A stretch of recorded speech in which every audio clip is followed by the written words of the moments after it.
Hello again. Good to see you. So yeah, I've been working on this new sundog for a while now. I've been calling it the Bird Project because that's kind of I wanted it to look. I wanted to incorporate as many avian features as possible. So I tried to get the overall shape of like a crow or a raven, um, in like the front area here. I dragged out the nose of the plane quite a bit to try to get more of a beak shape. It's not exactly a beak, and I wasn't going like to be exactly like a beak, but I brought it out a little bit. I think that improves the overall shape immensely.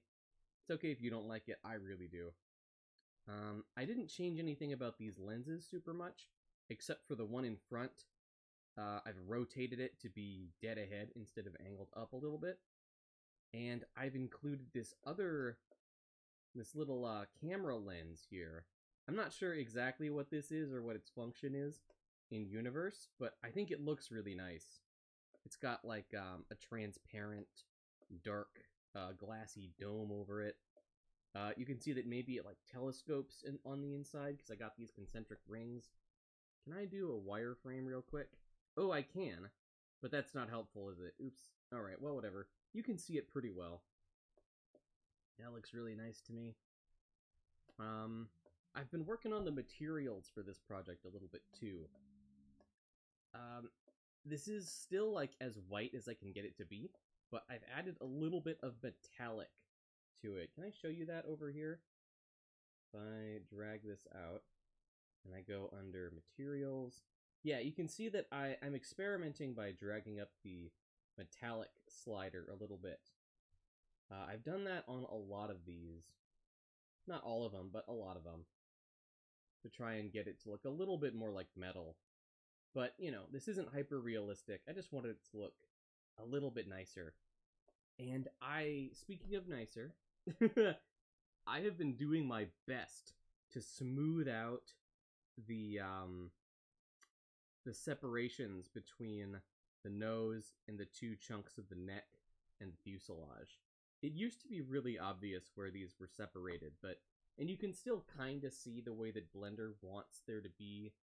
Like, Blender wants there to be a visual difference between them because they're different meshes and they're different vertices. But, if I were to say, tab into edit mode here, I've got two vertices at each of these points, one on each mesh, in the exact same position.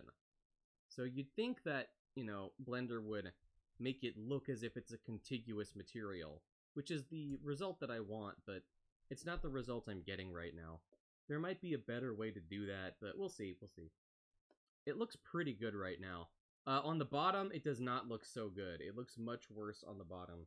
I think that just has to do with the viewport shading that I'm using right now, when I could use, something more realistic or with more accurate light. Maybe more accurate lighting would help fix that. I don't know. Moving a little bit farther past the neck, you can see that I've done a little bit of work around the air intakes here. I've added a little bit more geometry. Yeah, you can see this in edit mode a bit better. I've added some edge loops around like here and over on the other side right here. Excuse me. To make that a little bit rounder, not quite so straight up and down. I've added a groove here in the middle for a little bit more, just variety, to just break up the shape a little bit more. That looks pretty nice, I think. And I've added these ridges on the sides here. Oops. Well, whatever. I don't know why that's not selecting. There we go. I've added these ridges here on the sides to give a bit more depth to the shape, a little bit nicer, a little bit more detail. And just behind the intake, I've added another groove too. So right here, along this line, I have, I just think it looks nice to have a little dip there. My vocabulary is not doing excellent at the moment, so I don't think I can articulate exactly why I think that looks good, but it does. It does. I think it's better to have some ups and downs and curves and cuts instead of a totally flat surface. I'm not an artist, so I can't draw directly on this. I can't like draw my detail on. So all of the detail I want to do has to come from materials and geometry. So that's what I have to work with. Can I take a sip? Why is my mic over here? My mic is supposed to be here. I hope I don't have to re-record this. I think my volume looks to be about the same. Whatever. Who cares? At the sides here, the fuselage, I added these sort of oval shapes with these circles on the inside to support the wings a little bit, to make it look like there's a mechanism there that the base of the wing rotates on. Because, you know, when I go into pose mode, you'll see that the wings rotate and fold.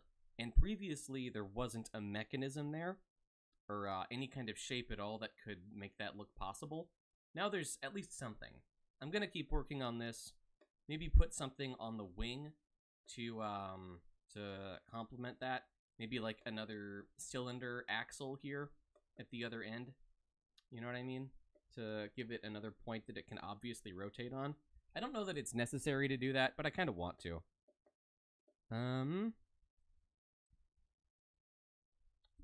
Let's look at the tail for a brief moment. So, I've worked at the intersection point between the tail and the fuselage a bit more to make this groove in between them look a bit nicer. See? Yeah, I've done a little bit of work there so that the inside gray area isn't visible from the top. Here's another thing that's bugging me. The tail and the fuselage here are using the exact same white texture, but for some reason on the tail, it looks a lot more gray. It's darker. I think that's just has to do with the viewport shading that I'm using, and I don't think that's my fault, but it's annoying me. It's really annoying. I added a gray section on the inside of this face here where the different stabilizers connect to the tail structure. That's pretty cool, I think. And these thrusters have had a bit of work done here. They're much rounder now. Let's look at the geometry here. So I've added at least a few more loop cuts. I have done a little bit of retopology on them to make the whole thing much smoother and rounder, and it looks much more cut.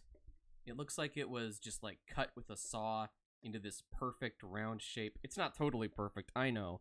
You can still see the edges where things are, but that's part of the graphical style, in quotes, that I'm trying to go with.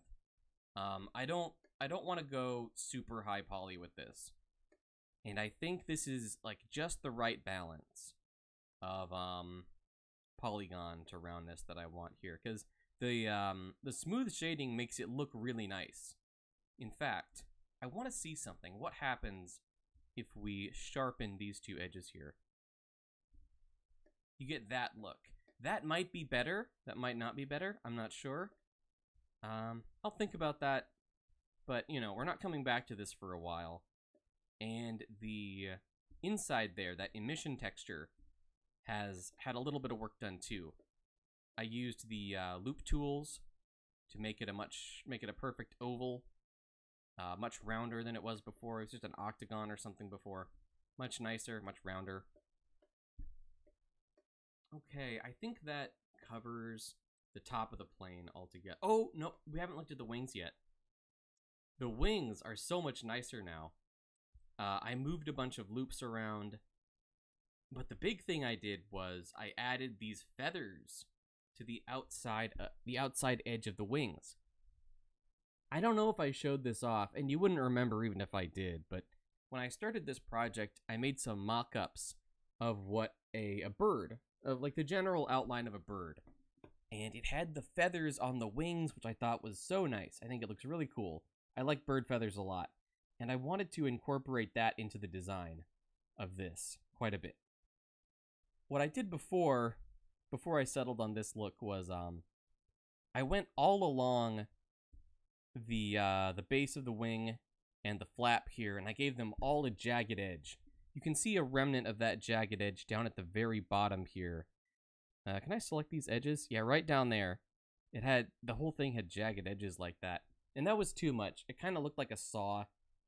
With just the feathers on the outside, I think it looks really nice.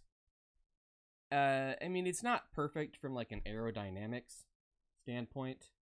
There'd be a lot of stress on those edges there, but in a science fantasy world, I think it's fine. I think it's fine. It looks really cool, and that's mostly what I'm going for. If something looks cool enough, I can kind of ignore it. I can kind of ignore small aerodynamic problems with it. And the wings are still curving forward. I love forward swept wings, and I wanted to make sure that stayed as part of this project. So it still has those. Let's look at the legs a little bit here. The legs haven't changed near as much since the last time I showed them off, except for this part here. Let me quickly go ahead and hide all the other parts of this mesh, of this project, all the other meshes besides the lower leg areas. Leave that there. And I'll keep its accompanying jet too, just for a bit more perspective. And I'll turn the others on as we go back to help you see it a bit better. So this part here is not almost completely different, but very, very much different than it was before. I have done a lot of work on this thing to make it more sleek, to make it more compact, and to fit the feet in when they fold up. It might not look like it at first, but I have put a ton of work into just the shape of this thing. I haven't done any detailing on it yet. It's not detailed yet, but I put a lot of work into the overall shape and the form of this thing, especially on the inside. This inner area has had a lot of work done. And you can see that, you know, like right here, there's still some weird vertices that I might want to do something about. It's still not perfect. It needs detail work. And this is sort of shameful, but it's okay because this is a work in progress. There's no ankle joint yet. There's still no ankle joint built into this thing, and we'll get to that. We'll get to it, but later. I'm procrastinating that bit, especially. So we can see here, if I hide this, keep the jet available. Where's my heels? Yeah. So you can see like how the heel and the foot and the jet all fit together. They all fold up really nicely inside this, that's the wrong one. I'm confusing myself. See how they all fold up really nicely inside this while it's in flight? You can even move the auxiliary thrusters just fine without disturbing the foot at all. The way that the lower leg is shaped, it has this big hole at the top because the thrusters intakes are up. Oh no. Oh wait, there's a slight clipping problem you can see actually. You can see that this clips into it just slightly. If I move this a little bit, I'll fix that later. But, you know, the air intakes are on top when it's folded up like this, so there has to be a hole here. And watch this when I turn everything back on.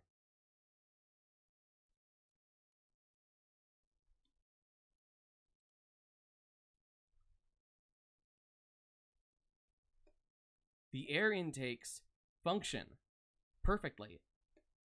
They, all the way up through the top, they have access to an airflow that they can draw from, all the way up through the top. That was a little bit tricky to get figured out, but yeah, there's airflow all the way through there, and I'm really proud of that too. Last thing before we move on to pose position, I've worked on the underside of the wing a bit to make sure that there's no clipping while they're folded. That took a little bit of work. It maybe looks kind of funny now because they're not super connected to the axle anymore, but I'll work on that later. That's more detailed stuff that I can do at some point. So if I go into pose, if I turn on the armature here, and we go into pose position, you can see how this thing stands up in sunset mode. You can see how the legs totally fold out really nicely. Let's look at these for a bit here. So you can see where the auxiliary thrusters are just fine. Like, those would work pretty well, even on the ground. I love how they're posed right here, because, you know, they've got airflow no matter what on the ground like this. I love how everything folds out from from the lower leg here. But you can also see how this makes devising an ankle joint a little bit tricky. I'll get it done, I'll do it. But it is kind of tricky with the way I've decided this thing folds outward. We'll do it later. It's very much a later thing, but I'll do it eventually. The heels fit right up against the foot until they need to fold out like this, kind of like kickstands. You know, they provide backward support. I love that. It looks really nice. The thrusters still look really good. I love the thrusters now. They look so nice. And you can see how the tail can lift up a little bit from the thrusters while it's standing. That doesn't necessarily serve a functional purpose. I mean, it would reduce drag.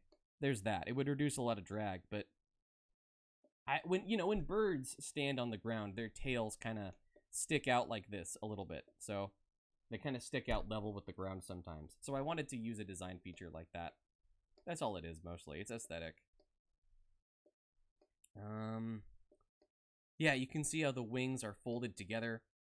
And there's still a tiny bit of clipping here, but for the most part, they don't intersect too much anymore.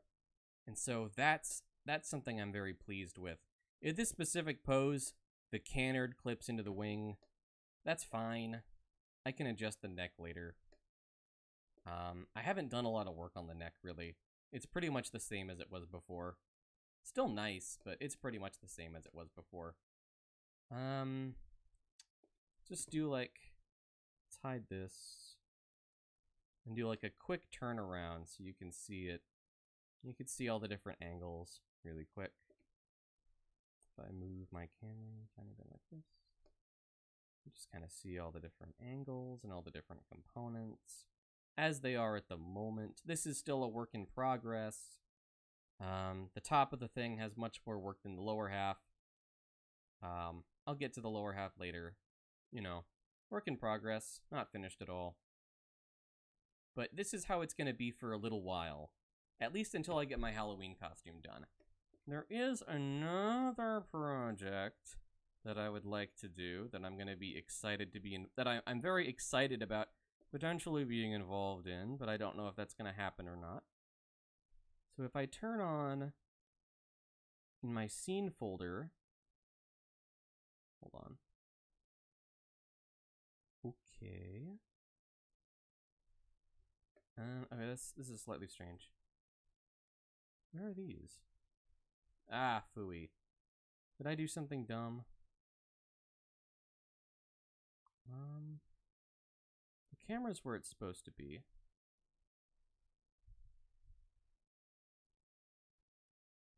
Do I just have something turned off here? Well, phooey. Wireframe, face orientation, motion tracking.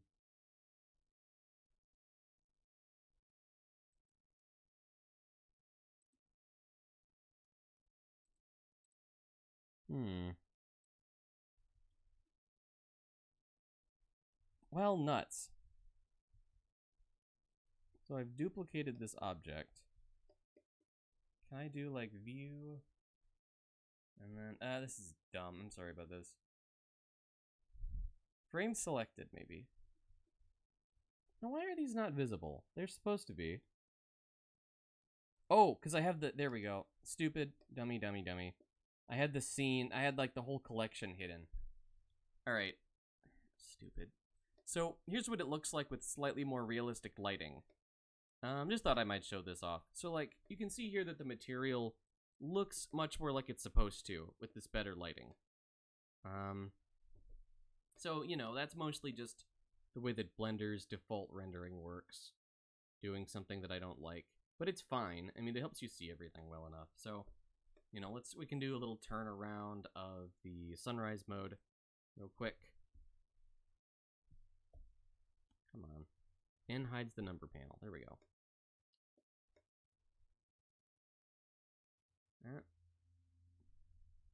I think this looks really nice. I'm really happy with how this is turning out so far. And unfortunately, I have to take a little break from it. Just a little break. I will be back to this, but time-sensitive projects, such as the Halloween costume, have to get done first. And that'll be fun to work on. That'll also be fun to work on. Yeah, so, you know, that's my walkthrough of this project as it is. Thank you for watching. I hope you're excited about this. Realistically, you're not. But I am. I'm really happy about this. Yeah. Thank you for watching. Bye-bye. I'm done.